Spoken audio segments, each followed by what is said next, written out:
Hi friends, இன்றைக்கி பார்த்தீங்கன்னா ரொம்ப ரொம்ப குட்டி கோலம். ஏன்னு பார்த்தீங்கன்னா எங்கள் வீட்டுக்கிட்ட ரோடு போட்டுட்ருக்காங்க, அதனால பெரிய கோலம் போட முடியாது. இன்றைக்கி வந்து என்னோடய தம்பியோடைய மகனுக்கு வந்து பேர் வைக்கிற ஃபங்க்ஷனு. எப்படின்னு பார்த்தீங்கன்னா ஒரு 5 கிலோ சிக்கனும் 5 கிலோ மீனும் வாங்கிட்டு வந்தோம். சிக்கன் பார்த்தீங்கன்னா பிரியாணி வைக்க ஸ்டார்ட் பண்ணியாச்சு. எதையுமே ப்ராப்பராக வந்து கேமராவில் வாட்ச் பண்ண முடியல. ஏன்னு பார்த்தீங்கன்னா நம்மளோட கேமராமேன் வந்து என்னோடய பெரிய சன் தான். அவருக்கு வந்து ஃப்ரெண்ட்ஸ் எல்லாம் ஊர்லேருந்து வந்துட்டாங்கன்னு அவரை கையால் பிடிக்கவே முடியல. இங்கே இருக்கிறதும் ஓடுறதும் ஒடியாடுறதுமாவே இருந்தார். ரொம்ப கெஞ்சி கெஞ்சி அப்பா அப்படின்னு ரொம்ப கெஞ்சி கெஞ்சி தான் இருக்கிற வீடியோஸுமே எடுத்தது. பார்த்திங்கன்னா நார்மலாக எப்போதும் போல் தான் வெங்காயம் தக்காளி எல்லாமே அரிஞ்சு ஏற்கனவே ரெடி பண்ணி வச்சாச்சு. உள்ளே வந்து பார்த்திங்கன்னா கருவாட்டு குழம்புக்கும் மீன் குழம்பு, அதுக்கப்புறம் பாயில்டு எக், ரைஸ் எல்லாமே உள்ளே அம்மாவும் அத்தையும் வந்திருந்தாங்க. 2 பேரும் சேர்ந்து சிலிண்டரில் செஞ்சுட்டு இருந்தாங்க. நான் இங்கே வந்து பார்த்திங்கன்னா விறகடுப்பில் தான் செஞ்சிகிட்டு இருந்தேன்.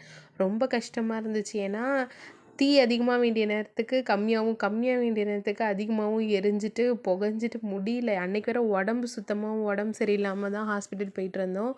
நான் பார்த்திங்கன்னா ட்ரெஸ் வந்து கேவி டெக்ஸில் தான் எடுத்துகிட்டு வந்தேன். கலெக்ஷன் நல்லா இருந்தது அப்படின்னு சொல்லிட்டு ஹாஸ்பிட்டலுக்கு போன வழியில் அப்படியே வந்து எடுத்துகிட்டு வந்தாச்சு. இப்போ பார்த்திங்கன்னா மற்ற எல்லா ஜாமானும் போட்டாச்சு. அடுப்பு பார்த்திங்கன்னா உங்களுக்கே தெரியும் எப்படி எரியுதுன்ட்டு.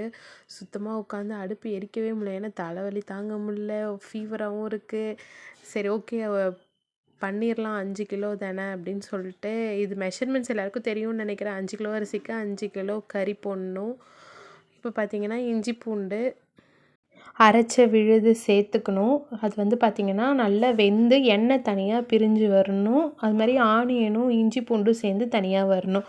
அது மாதிரி எண்ணெய் பிரிஞ்சு வந்ததுக்கப்புறமா நம்மக்கிட்ட இருக்கிற பொடியாக நறுக்குன கொத்தமல்லி இலை அதை போட்டு நல்லா நம்ம திரும்பவும் அதே மாதிரி எண்ணெய் பிரிஞ்சு வர்ற மாதிரி விடணும்.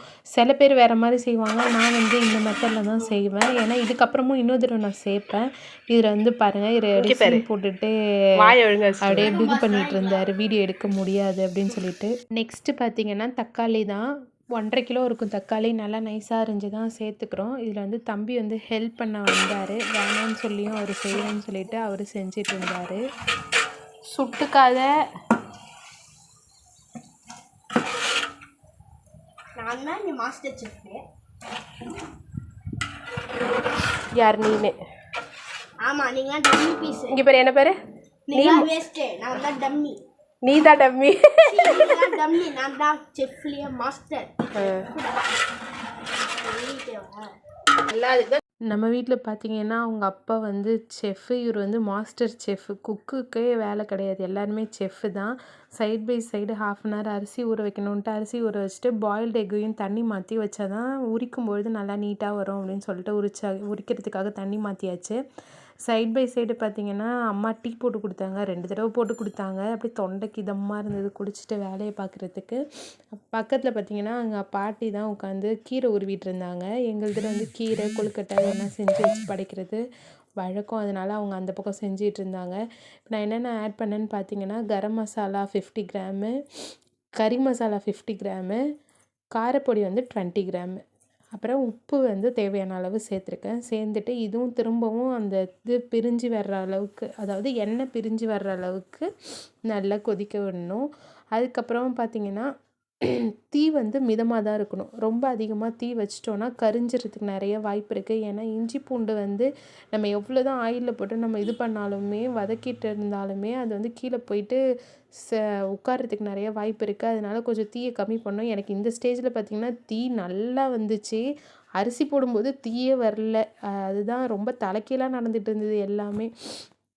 அதுக்கப்புறம் ஆவி பிரியாணி குண்டானுக்கு போதா இல்லை என் முகத்துக்கு வருதானே தெரில, அவ்வளோ வந்து இதுவாக இருந்துச்சு. நான் அப்போ தான் நினச்சேன், ஒரு 5 kgக்கே இப்படி இருக்கே, இதுவே வந்து 10 kg 25 kg 75 kgலாம் சொல்கிறாங்களே, அவங்களாம் என்ன தான் பண்ணுவாங்க அப்படின்னு நினச்சிட்டு இருந்தேன்.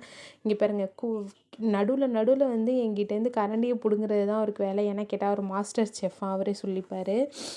நாங்கள் எப்படி பேர் வைப்போம்னு பார்த்திங்கன்னா கருவாட்டு குழம்பு, மீன் குழம்பு, மீன் வறுவல், முட்டை, அவிச்ச முட்டை கண்டிப்பாக இருக்கணும். அது மாதிரி கீரை துவட்டினது இருக்கணும். அதுமாரி கொழுக்கட்டை செய்வாங்க. இன்னும் சில இதுக்கு வேணுன்றதுக்கு எக்ஸ்ட்ரா நம்ம எவ்வளோ வேணால் நான்வெஜ் செஞ்சுக்கலாம். ஆனால் இதில் ரொம்ப முக்கியம் மீன், கருவாடு, அவிச்ச முட்டை, அந்த முருங்கைக்கீரை துவட்டல் இது கண்டிப்பாக இருக்கணும். இது இல்லாமல் நாங்கள் படைக்க மாட்டோம். அதுதான் ரொம்ப முக்கியம் இந்த இதுக்கு. பிரியாணின்றது வந்து இதில் எக்ஸ்ட்ரா தான். மொறக்காரவங்க எல்லாருமே ட்ரெஸ் எடுத்துகிட்டு வந்து வச்சு அவங்களால முடிஞ்ச நகை, பழம் எல்லாமே வாங்கிட்டு வந்து செய்முறை செய்வாங்க. நான் வந்து ட்ரெஸ்ஸும் பிரேஸ்லெட் எடுத்து கொடுத்தேன். இப்போ வந்து பார்த்திங்கன்னா கறியை ஆட் பண்ணியாச்சு. கறி வந்து 5 கேஜி ரைஸ்னால் 5 கேஜி நம்ம வந்து சிக்கன் போட்டுக்கலாம். மேபி கொஞ்சம் கம்மி பண்ணியும் போட்டுக்கலாம். சிக்கன் எந்த அளவுக்கு நம்ம அதிகமாக போடுறோமோ அந்தளவுக்கு டேஸ்ட் இன்னும் பிரியாணி நல்லாவே இருக்கும். இப்போ பார்த்திங்கன்னா கறியை போட்டாச்சு. கறியை போட்டுட்டு இதுக்கப்புறம் வந்து கறி நல்லா வெந்ததுக்கப்புறமா நான் தயிர் ஊற்றுவேன். தயிர் ஊற்றி அதையும் நல்லா வெந்ததுக்கப்புறமா தண்ணி ஊற்றிட்டு நான் எப்படி பார்த்திங்கன்னா பாஸ்மதி ரைஸ் வந்து 1/2 அன் ஹவர் முன்னாடி ஊற வச்சுட்டேன்.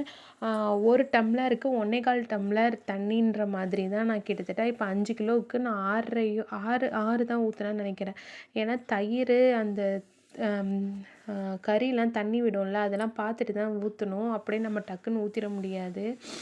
சில வீடியோஸ்லாம் எடுக்க முடியல. அதுக்கு காரணம் என்னோடய பெரிய சன்னு தான். பாதி நேரம் இருந்தார், மீதி நேரம் எஸ்ஐ ஓடிட்டார். நான் ஒரு தடவை செக் பண்ணி பார்த்தேன் காரத்துக்கு. செக் பண்ணும்பொழுது கொஞ்சம் எப்படின்னா இனிக்கிற மாதிரி இருந்தது. அதுக்கப்புறமா கொஞ்சோண்டு காரப்பொடி மட்டும் நான் சேர்த்துக்கிட்டேன். அதுக்கப்புறம் டேஸ்ட் பண்ணும்பொழுது எல்லாமே கரெக்டாக இருக்குதுன்னு சொல்லிட்டாங்க. அரிசி போடும்போது என்னால் வீடியோ எடுக்க முடியல. தம்மை உடைக்கும் போதும் எடுக்க முடியல. எல்லாருமே பிரியாணி நல்லா இருக்குது அப்படின்னு சொன்னாங்க. நமக்கு என்னங்க, இந்த பாராட்டு தான் நமக்கு சந்தோஷத்தை கொடுக்குமே. அது கேட்கும்போதே ரொம்ப சந்தோஷமாக இருந்தது. எழுத்த வீட்டு அக்கா, இங்கே எங்கள் ஹவுஸ் ஓனர் வீட்டில் இருக்கிற அந்த அக்கா எல்லாருமே பிரியாணி சூப்பராக இருந்துச்சு, நான் ஆள் வச்சு தான் செஞ்சுருப்பேன்னு நினச்சேன் அப்படின்னு சொன்னாங்க. அதெல்லாம் கேட்கும்போதே அப்படியே உள்ளம் மகிழ்ந்துருச்சு. நம்ம சாப்பிடவே வேணான்ற அளவுக்கு.